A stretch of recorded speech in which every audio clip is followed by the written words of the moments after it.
The actors of the new ABC series American Crime have way more than just memorizing lines to contend with these days.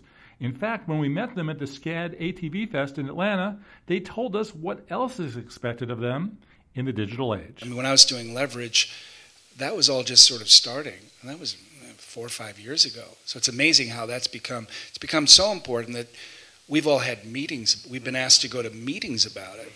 You know, the right things to say and how to use a hashtag, you know, things like that. It's called Twitter training. And it exists at all the studios, at all the networks, and it's very important. And I think it's, you know, it's a very interesting time to be a part of that. I checked your Twitter today. Your last tweet was July of 2009. You had it back Is then? it time for a new one, maybe? I got a news for that's not even my Twitter account. I'm going to check because I did a lot of reporting for NPR, and they would put up items when I was going on, and they had a very strong web presence, and they had moved away from that, and so the thing about it, I don't control it.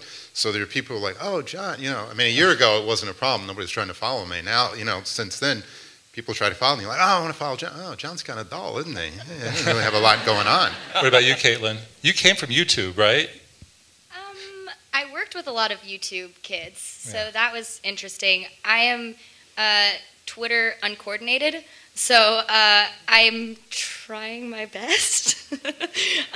No, I mean, I actually, when I was doing this, I actually made an effort because this was the first time where I feel like I had something to say on Twitter. Otherwise, I didn't really see what the purpose was. And now I thought, oh, this is great. Now I have an opportunity to create a dialogue beyond the show to just share my experience and share fun moments that we had.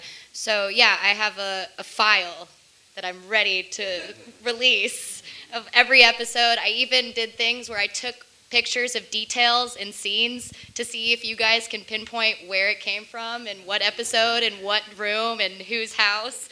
So we'll see if you guys are astute watchers and can figure out where these places are hiding.